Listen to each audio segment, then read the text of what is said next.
Welcome to the problems with substance dualism, and today we're going to be really exploring some of these really nice quirky problems that we encounter with this form of dualism.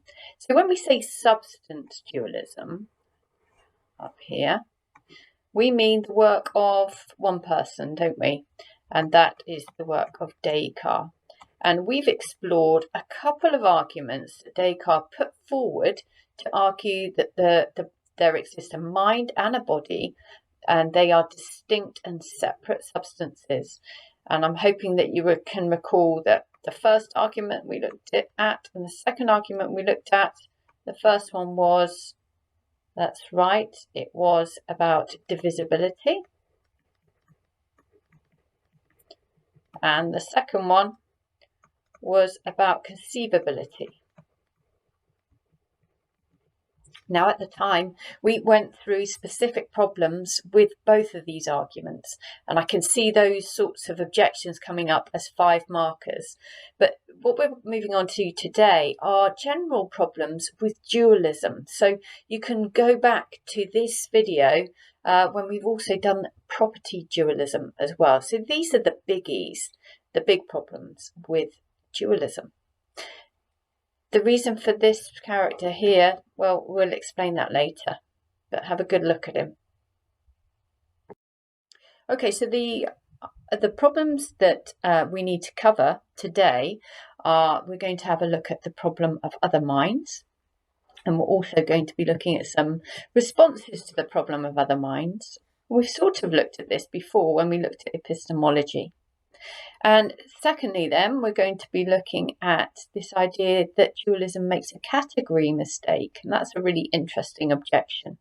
The third objection we'll be looking at next time, because I'm not sure we're going to have time for it today, and that's the issues facing interactionist dualism. Okay. Start off with, then, the problem of other minds. Now, according to Descartes, can you think about how he says that we know our own minds?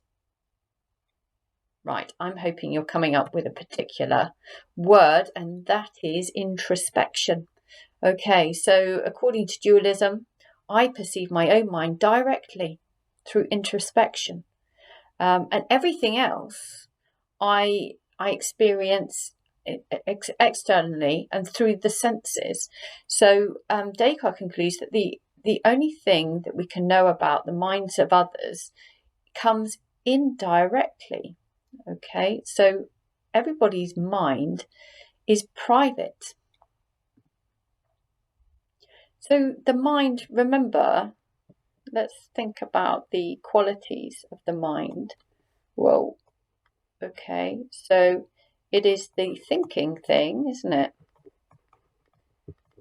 Let's think about the properties of the mind. What is it? It is unextended. So it doesn't occupy space. It is immaterial. Okay, so it's not a physical, material thing. Other ideas, it basically is immortal because it can't decay. Okay, but the thing is, it's known through introspection, whoops, and that makes it a private thing. Okay, so carrying on then. So this leads to this problem of other minds. So I have privileged access to my own mind through introspection. My mind is private. I cannot introspect into others' minds. Quite relieved actually that I can't. I cannot know what's in your mind at the moment. I can only infer then, as a conclusion, I can only infer that others have minds through their behaviour, and I cannot be certain that you or anyone else in our class has a mind at all. Okay, so the problem of other minds. If minds can only be known through introspection.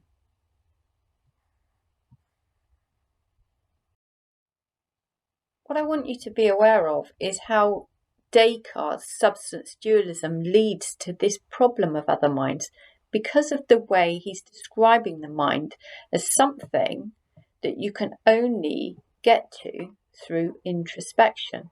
Okay, so he's describing the mind as something that is private, and that leads to the problem of other minds.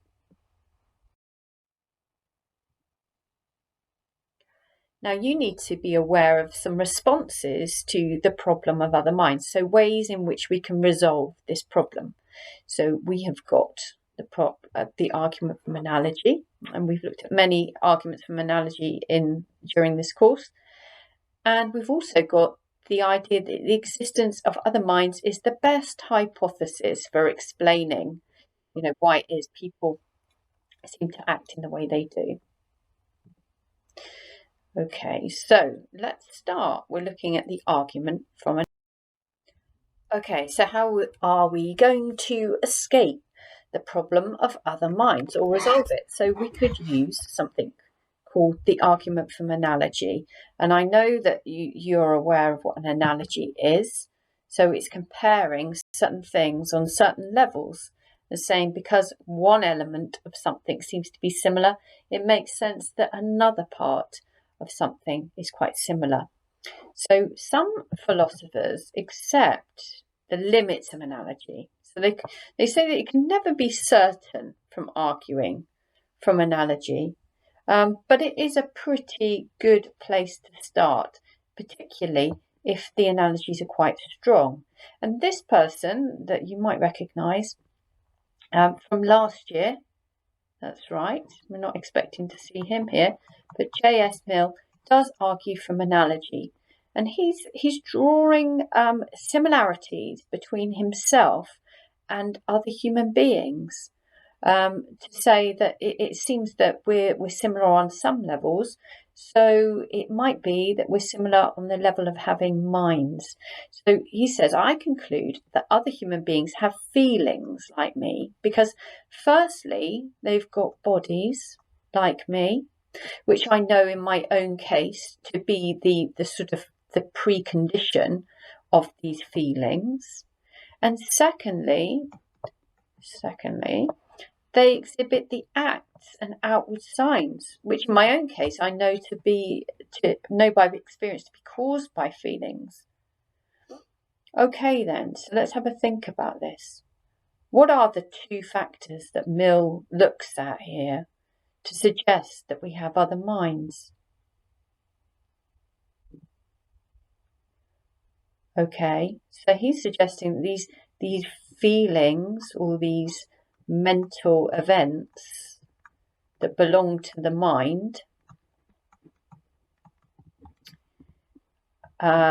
we can sort of argue from analogy, makes sense because others seem to have bodies like me, and also they exhibit the behaviours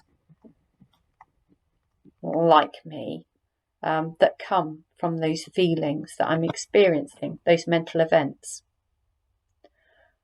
Right, this into a situation. I'm using my knowledge of my own mental states to argue for the mental states of others, because what's happening is that we seem to have certain events. So I could step on a drawing pin, and in me, that causes this mental state, pain. Okay, and then it causes a certain behaviour, a reaction. So, ow. And then I see someone else, you. Okay, so I scatter drawing pins and make you walk into the classroom barefooted, and you step on a drawing pin. And I don't know what's going on in your mind, but I see you reacting and I see your behaviour. So I think, it's a pretty sort of sound calculation that you're experiencing something like I did there. So I'm thinking that you have pain, that you have a mental state, and that you have a mind. Okay, now you have a little think of your own example of how bodies, so stepping on something on your foot can lead to certain behaviours that are very similar. See if you can come up with one.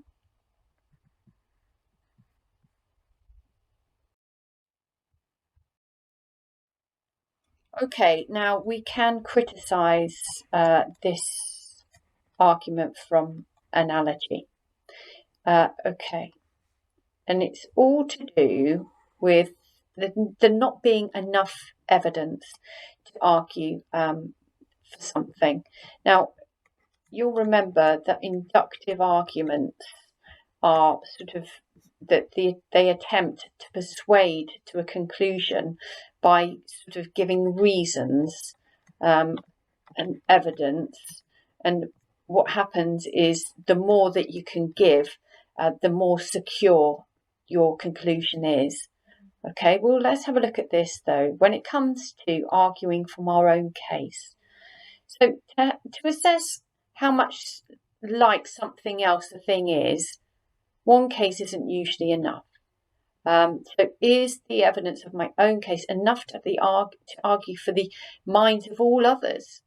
I've come up with a silly example, but I just want you to think about it. So, for example, if you kicked a balloon and it burst and silver dust came out of it, you might infer from this that when you kick all balloons, when kicked, do the same.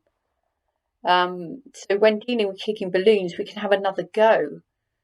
And we can realise that this isn't the case. But when it comes to the experience of our own minds, we only have one to go on. Okay, so what we think that we are experiencing in our own one case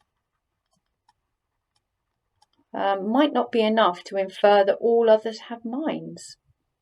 So, okay, not enough evidence. But we might dismiss this criticism quite easily because, okay, I think we only have one mind, but think of all the ways that our own experiences seem to match up with others. So although we're only dealing with one mind, our own, we are dealing with a multitude of ways in which we seem to be similar to others. So it seems that our bodies are so similar, our reactions, our use of language, they're all pretty much, well, there's so many similarities. Therefore, we could argue it is reasonable to suppose that the argument from analogy is relevant when it comes to minds, even if it's working for one unique case.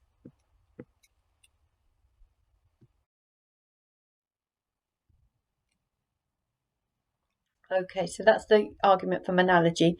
Now let's turn our attention to the existence of other minds is the best hypothesis. Another explanation, then another response to the problem of other minds comes in the form of this, that the existence of other minds is the best hypothesis. I'm hoping when you see that best hypothesis kind of claim, you'll recall things like Bertrand Russell's idea about there being an external world is the best hypothesis for all our ideas. And it's looking at the most persuasive case or most persuasive explanation, all things considered. So we're not ever going to reach tight, secure conclusions here, but we're just saying, okay, what is the most likely situation when it comes to why people behave in the way they do? And this is suggesting that the most convincing answer is that they've got minds and they're experiencing certain feelings, thoughts, desires. So minds are the best possible explanation. I mean, when you think about it, we could posit all kinds of things, couldn't we? We could say that, okay, people are behaving or seem to be behaving in certain ways.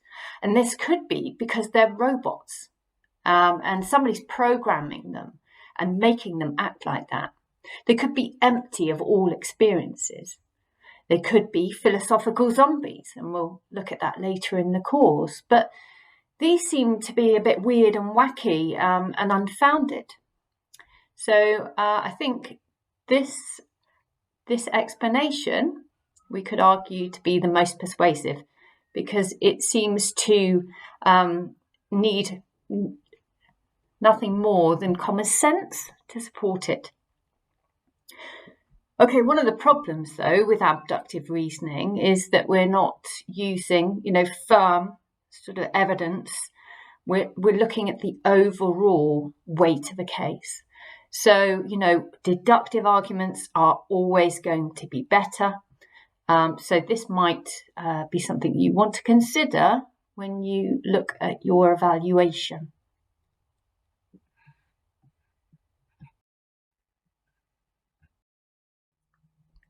Let's move on now to another problem with substance dualism, and that is the claim that dualism does something. It makes a category mistake, and this is put forward by GILBERT Ryle.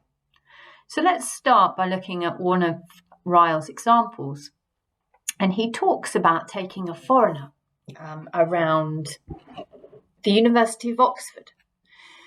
He takes them all over the place. Okay, so let's get my pen out again. Oh, it's there. So let's say that firstly they go and they look at the library. Okay, so they have a good look at that. And then maybe they go to have a look at several lecture theatres. Lectures. Then they take them maybe to a theatre. Sorry, everyone, I don't really know where these places are. Okay, so I'm just having a guess. Maybe then they take them to the sports facilities. Okay, so you're getting the gist of it. And then maybe some of the halls of residence. So they can, where they eat, the restaurants, all sorts of places around the university. And then the foreigner says, well, that's lovely, thank you very much. But where's the university? Okay, I'm hoping that you can see that what they've already seen is the university. But they're thinking of the university as something in its own separate category. Okay, let's have a look at another example then of category mistakes. So this is another one of Ryle's examples. And again, this foreigner, I don't know whether it's the same one, gets taken to a cricket match and never seen cricket before at all. So the person takes them around and is pointing out exactly what's going on. He's saying, look, there's the batsman. Yeah. And here is the wicket keeper. Over here, there might be a scoreboard. There might be a pavilion with teas going on in there. Okay, and the outfield fielders, I think that's what they're called, something like that. We've got the umpire. All right, all of these things are highlighted by the person showing this visitor around. And again, the foreigner says, thank you, that's lovely. Thanks for showing me, but where is the team spirit? Okay, can you see what's going on here then? So what should be incorporated by one thing is being seen to be separate to this thing, whereas it is actually part of that. Now, let's think about this. Mind. Could this be what's going on with the mind? Is the mind explained by everything that we see going on? Is the mind simply part of the body, the mechanics? Are we making a category mistake, thinking of it as something separate and distinct, of looking for the team spirit or looking for the university when we've already seen it?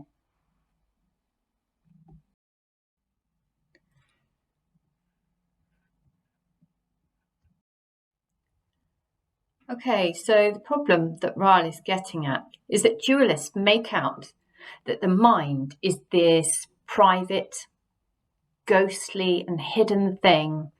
It is actually a thing. It is a substance.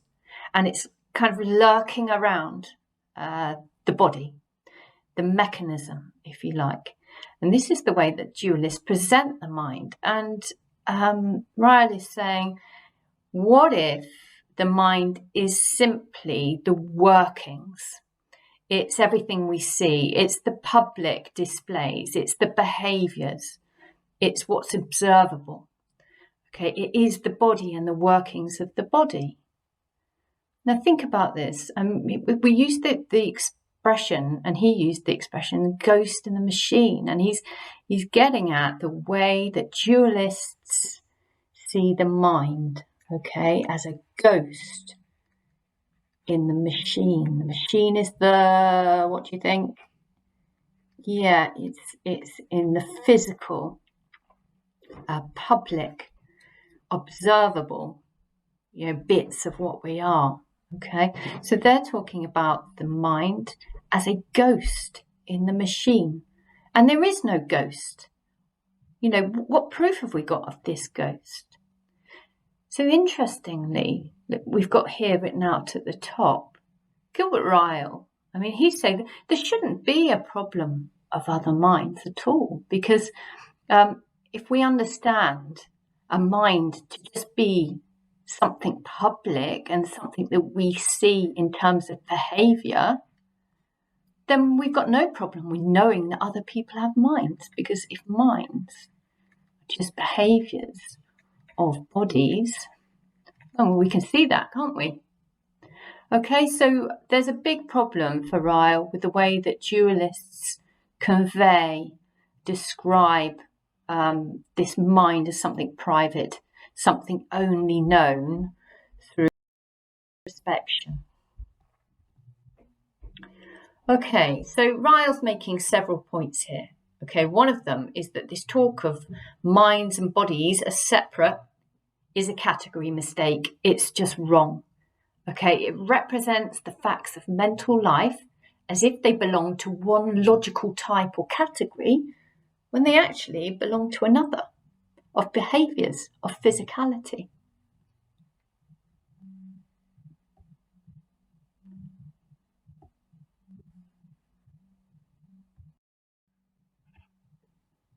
So Ryle is known for these two phrases, really, ghost in a machine, and this is what this thing is. Okay, the way that we've been talking about mind up to now is like this weird thing that somehow has this relationship, is in control of this other thing that we can see and we know all about, the body. So Ryle rejects Descartes and any form of dualism, because it goes about explaining mental life as if it can be isolated from physical processes, as if it's separate to, distinct from.